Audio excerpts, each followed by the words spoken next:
আমাদের দেশের মেয়েরা দেখবেন বলবে আমি না কোরআন না পড়ে থাকতে পারি না, কিন্তু দুনিয়ার ঠোঁট পালিশ আর গাল পালিশ লাগাইছে। হ্যালো, হজরতে ফাতেমা তো কিছুই লাগাই নাই, তোর কেন লাগাতে হচ্ছে? কি বুঝলেন? দুনিয়ার খালি আবার কোম্পানিরাও পারে, কি বুঝলেন? ঠোঁটগুলো দেখেছেন লাল করে দেয় না, ঠোঁট পালিশ লাগিয়েছে। আর আমাদের যুবকরা কি বলে, আমি তো দিল্লি গিয়েছিলাম 2 বছর 3 বছর আগে হাজি ফরিদ সাহেবের কাছে। তো আমাকে বললে করলবাগ চলুন, আমি বললাম চলুন। ঘুরতে গেলাম, তো একটা ছেলে এমন চুল কেটেছে আল্লাহ, সেই চুলটা কি বুঝলেন দুদিকটা ফুল চাচা, বড় বড় চুল, আর মাথাটা না ঠিক টুপির মতো হয়ে আছে। আমি বললাম ফরিদ ভাই চুলটা না মারা, এই টুপিটা দারুণ লাগছে, এরকম টুপি পাওয়া যাবে না? বলছে চুল কেটেছে ওটা, টুপি নয়। কাছে দেখলাম হ্যাঁ চুল ওইটা। আপনি কি ডিজাইন, ডিজাইন শুনবেন আপনি? চলুন, এখনকার ছেলেরা এমন প্যান্ট পরছে পেছন থেকে মনে হবে খুলে পড়ে যাবে। আমি এয়ারপোর্টে সালা লাইনে দাঁড়িয়ে আছি, এমন প্যান্ট পড়েছে না। আমি বলছি ভাই প্যান্টটা তোল না হলে পড়ে যাবে। বলছে নেই মৌলী সাহেব এই ডিজাইন হ্যাঁ। বলে সালা এইসবই ডিজাইন কা প্যান্ট নিকাল দিয়া। কি বলেন? এখনকার ছেলেরা এমন প্যান্ট পরে ঠিক মনে হবে ফোনটা বেরিয়ে গেল, কিন্তু বেরোবে না। ডিজাইন। এরা বলে মৌলী সাহেব তোমাকে ভালোবাসি, কিন্তু আমার মতো পোশাক পরতে পারলে না, দাড়ি রাখতে পারলে না। নবীজিকে ভালোবাসি। নবীজি বললেন গোপ ছোট দাড়ি বড়, টুপি লাগাও, নামাজ পড়ো, ভালো পোশাক পরো, শালীন পোশাক পবিত্র পরো। অনেকজনা নতুন প্যান্ট কিনে নিয়ে এসে বেলেটে করে ফাড়ছে। বলে কেন? বলে ওই হারাম কোটটা পড়েছে সালমান খান, ছিঁড়া প্যান্ট, তো নিয়ে এসে মা বলছে বেলেটে করে ফাড়ছিস কেন? না হাট কুড়ো। বলে ডিজাইন গো। কবরে গিয়ে যদি আমার দাদুদিকে বলা হয় না চুল কাটাটা আজ কি উঠবে, ই কি চুল কাটাবে, কি বুঝতে পারেন? আমার ভাইয়েরা সবাই বলুন জোরে, রাজত্ব কার? হলো না? আরো জোরে বলুন কার? লাহু মুলকুস সামাওয়াতি ওয়াল আরদ, এই গোটা পৃথিবীর রাজত্ব আল্লাহর। হুয়া ইউহয়ী ওয়া ইউমীতু ওয়া হুয়া আলা কুল্লি শাইইন কাদির। সবাই বলুন হায়াতের মালিক কে? একমাত্র আল্লাহ। মতের মালিক হচ্ছি আমি আল্লাহ। ওয়াল আউয়াল ওয়াল আখির ওয়াল যাহির ওয়াল বাতিন ওয়া হুয়া আলা কুল্লি শাইইন কাদির। আমি আল্লাহ প্রথম, আমি আল্লাহ শেষ। ওয়াল আউয়ালু, আমি তোমাদের প্রথম, আমি তোমাদের শেষ। ওয়াল আউয়াল ওয়াল আখির ওয়াল যাহির ওয়াল বাতিন ওয়া হুয়া আলা কুল্লি শাইইন কাদির। আমি আল্লাহ তোমাদের প্রথম, আমি আল্লাহ তোমাদের শেষ, আমি আল্লাহ প্রকাশকারী, আমি আল্লাহ অপ্রকাশকারী। আমরা যারা ঘুরে বেড়াচ্ছি হৃদয়ে হাত দিয়ে বলুন কতগুলো গুনাহ করেছে। সমাজের মানুষ যদি একটা ভুল দেখতে পায়, ইমামের যদি খালি পায়জামাটা ওপর দিকে হয়, কি বুঝলেন, টুপিটা যদি একটু টেরা হয়, ইমামের টুপি পরতে জানো নেবে, কি বুঝলেন? তাহলে ইমাম সাহেব পেদে দিলে এরা বলে বোমবাস্ট করে দিয়েছে মসজিদে। চায়ের দোকানে আলোচনা করে, আপনি সমালোচনা করেন। হৃদয়কে হাত দিয়ে বলুন কতগুলো গুনাহ করেছি। আল্লাহ যদি ইচ্ছা করতেন, আমি আল্লাহ তোমাদের প্রকাশকারী, আমি আল্লাহ তোমাদের অপ্রকাশকারী, আমি আল্লাহ তোমাদের প্রথম, আমি আল্লাহ তোমাদের গুনাহগুলো গোপন করেছি। শুনে নাও হে পৃথিবীর নারী পুরুষ, আমি যদি প্রকাশ করতাম পৃথিবীতে একটাও মানুষ মাথা তুলে রাস্তায় চলতে পারত না। আমরা মনকে জিজ্ঞেস করি কতগুলো পাপ করেছি, আল্লাহ সব জানেন, কিন্তু আমি আল্লাহ প্রকাশ করি না। আল্লাহর কসম করে বলছি, যারা নামাজ পড়ি না, রোজা রাখি না, আল্লাহকে যারা ভালোবাসি না, তারা কান খুলে শুনে নাও, বেনামাজিরা আমার মায়েরা বোনেরা, আল্লাহর কসম করে বলছি, তুমি যদি পাহাড়ের মতো গুনাহ করো, তোমরা যদি সমুদ্রের পানির ফেনার মতো গুনাহ করো, আমার আল্লাহ কোরআনে বললেন ইল্লা মান তাবা ওয়া আমানা ওয়া আমিলা আমালান সলিহা ফাউলাইকা ইউবাদদিলুল্লাহু সাইয়্যাতিহিম হাসানাত ওয়া কানা আল্লাহু গফুরার রহিমা।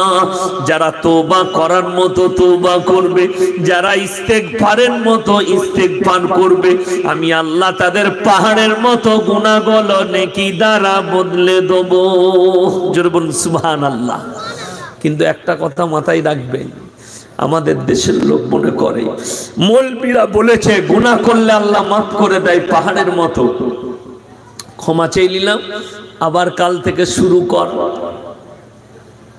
এটা যদি ভাবেন ইস্তেগফার করার পরে আল্লাহ জীবনে আনে পাপ করব না, তারপরে যদি তুমি পাপ করো তুমি হচ্ছ জ্ঞান পাপী। একজন হাত তুলে বলুন আমি জানি না মদ খাওয়া পাপ। একজন হাত তুলে বলুন আমি জানি না গাঁজা খাওয়া পাপ। যতজন আছেন একজন হাত তুলে বলুন সবাই জানে যে মদ খাই সে জানে মদ খাওয়া পাপ, যে গাঁজা খাই সে জানে গাঁজা খাওয়া পাপ, যে খারাপ কাজ করে সে জানে খারাপ কাজ করা পাপ, তারপরও করে, তার মানে তারা হচ্ছে জ্ঞান পাপী। না জেনে করে ফেলেছি, আল্লাহ জানতাম না করেছি, আল্লাহ ক্ষমা করুন, আল্লাহ ক্ষমা করবেন। আর তোমরা যদি জেনে জিদ করে করে পাপ করো, মৌলবীরা যা বলছে তাদের কথা শুনতে হবে নাকি? মৌলবীদের কথা মানবো কেন? যা ইচ্ছা তাই করব। আমার মায়েরা বোনেরা শুনে যাও, আমার আল্লাহ কোরআনে বললেন ওয়ামান আরাদা আন যিকরি ফাইন্না লাহু মাঈশাতান দানকা ওয়া নাহশুরুহু ইয়াওমাল কিয়ামাতি আমা। কোরআনের ব্যাখ্যা শুনে তাফসীর শুনে আপনার চোখে পানি আসা দরকার। আমার আল্লাহ বললেন হে আমার বিশ্বনবী পৃথিবীর মানুষকে বলো কিয়ামতের দিনে আমি একদল মানুষকে তুলবো, তারা অন্ধ হয়ে কবর থেকে দাঁড়াবে আর তারাই আল্লাহকে কেঁদে কেঁদে বলবে ক্বালা রাব্বি লিমা হাশারতানি আমা ওয়া ক্বাদ কুনতু বাসীরা। ওগো আল্লাহ আজকে আমরা দুনিয়াতে দেখতে পেতাম, আজকে কেন আমাদেরকে অন্ধ করে দাঁড় করানো হয়েছে? আমার আল্লাহ বলবেন ওরে নেমো খারাম, যখন তোমাদেরকে কোরআন হাদিসে বলা হয়েছে, দুনিয়ার কথা যখন পরকালের কথা বলা হয়েছে, তোমরাই আমার দিন থেকে মুখ ফিরিয়েছো, নবীজির আদর্শ থেকে মুখ ফিরিয়েছো। আজকে তোমরাই অবশ্যই জানতে পারবে, আমার আল্লাহ তাদেরকে অবশ্যই জানাবেন যে আজকে তোমরা বুঝতে পারবে আমি অন্ধ করে দাঁড় করিয়েছি। সেটার কারণে ওই জন্য আমার ভাইয়েরা মায়েরা সবাই নিয়ত করুন, আজ থেকে আমরা সবাই ইস্তেগফার করব। বলুন ইনশাআল্লাহ, জোরে বলুন ইনশাআল্লাহ। আজ থেকে ভালো কাজ করব। মোটামুটি কতদিন থেকে বলছেন ইনশাআল্লাহ? আমার বাপের তো 50 বছর বয়স হয়ে গেল। ইনশাআল্লাহ শুনিই যাচ্ছে, তাই না? কিন্তু ইনশাআল্লাহর আমল হয় না। বছরে যতগুলো জলসা শুনছেন বীরভূমের মানুষ, আজকে এইখানে কালকে অমুক, আমি এই মেহেরপুরে এসেছিলাম, আবার এখানে আবার ওখানে, এখানে জলসা শেষ নাই। যদি একটা করে কথার বছরে আমল করেন জিন্দেগিটা ভালো হয়ে যাবে। কিন্তু শুনতে ভালোবাসি, মোটামুটি জলসা শোনা হয়ে গেল, তারপরে উঠে যাবার সময় লুঙ্গিটা ঝেড়ে দিয়ে চলে গেল। শালা তোর কথা এইখানেই রইল, কাল থেকে যা করার তাই করব। বুঝতে পেরেছেন না পারেননি? এতক্ষণ মনে থাকে, তাই না? জলসা শুনলেই মনে মনে হয়, শুনেলেন জলসা শোনার পরে মনে মনে হয় আর খারাপ কাজ করব না, তাই তাই মনে মনে হয় না? হয় না? সবাই নিয়ত করেলেন কাল থেকে নামাজ কেউ ছাড়বো না। বলুন ইনশাআল্লাহ। ইন্না সলাতা আনিল ফাহশাই ওয়াল মুনকার। নিশ্চয় নামাজ একটা ভালো এমন কাজ, যারা নামাজ পড়বে নামাজ তাদেরকে খারাপ কাজ থেকে আস্তে আস্তে বিরত করে দিবে। ওই জন্য নামাজ অবশ্যই পড়ুন। আমাদের দেশের লোক না ফেরে পড়ে নামাজ পড়ে। পাইকারি নামাজ জানেন? আপনারা জানেন না। আমাদের দেশে সব পাইকারি, সবেতে 2 নম্বরই। এখন আবার কিছু এই নতুন নতুন হাজি হচ্ছে, সেলফি হাজি শুনেছেন? সেলফি হাজি নাম শুনেন নাই?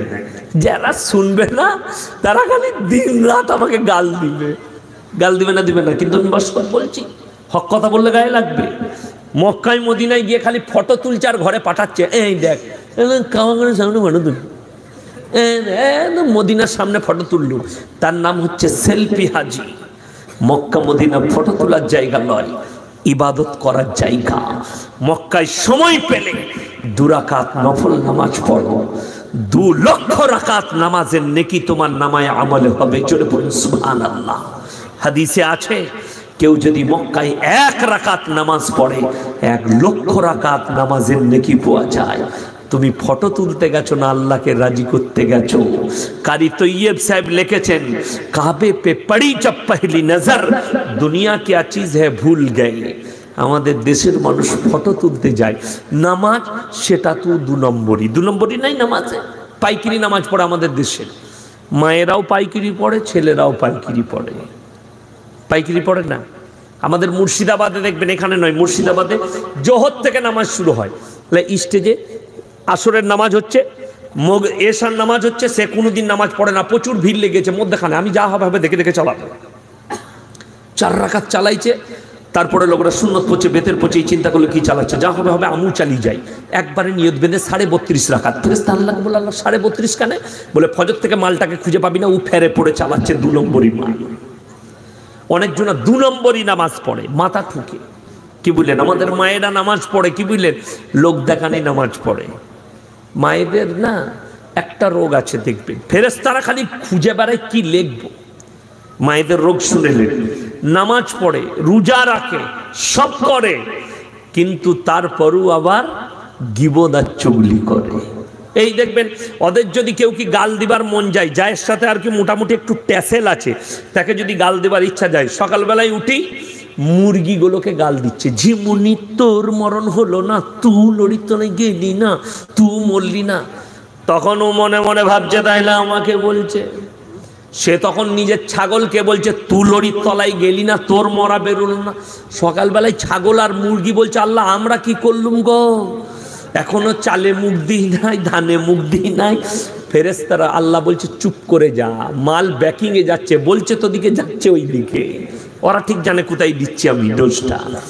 এটা হচ্ছে নেচার আমার ভাইয়েরা। ওই জন্য শুনেলেন আল্লাহ কোরআনে বলেছে, মানুষের মধ্যে কিছু এমন মানুষ আছে তাদের নেচার আর আখলাক শুনো। ওয়াইলুল লিকুল্লি হুমাযাতিল লুমাযা। তোমার সামনে একরকম, পেছনে একরকম। দেখা হয়েছে পাড়ুই বাজারে, আসসালামু আলাইকুম, অনেকদিন তোমার সঙ্গে দেখা হয় না, বুকটা না ফেটে যাচ্ছিল দেখা করার লেগে। যেমনি আপনি চলে গেলেন, বলো শালা এখনো মরে নিবে, বেঁচে আছে। এরকম মাল আছে না নাই? গাদা আছে আমাদের দেশে। কি বুঝলেন? কষ্ট লাগে বলতে, কি বুঝলেন? বীরভূমের মানুষ নামাজও পড়ে, বাস্কেটও চালায়। বীরভূমের মানুষ নামাজও পড়ে, বোম মারে। রাগ করবেন না, মুখেতে এক মুষ্ট দাড়ি, লাঠি দিয়ে মারামারি করছে, এক মুষ্ট দাড়ি। বলে দেই মুসলমানদের অবস্থা। মুর্শিদাবাদ পেপারের হেডলাইন, একটা ডিমের জন্য 11টা মার্ডার। 3 বছর 5 বছর আগেকার পেপার। একটা আম পেরেছে, মালদার খবর, হেসুয়া করে হাতে চুটিয়ে দিয়েছে, ছেলেটা মারা গেছে। পেপারের খবর বলছি, মুসলমান। কি বুঝলেন? আমাদের দেশের তো তাই অবস্থা। আমরা নামাজও পড়ি, অন্যায়ও করি, নামাজও পড়ি, রোজা রাখি, ছুরিও চালাই। বড় কষ্ট হয়।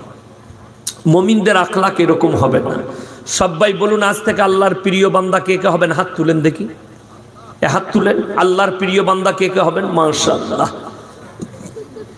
আল্লাহর প্রিয় বান্দা হবেন তো? জোরে বলুন একবার ইনশাআল্লাহ।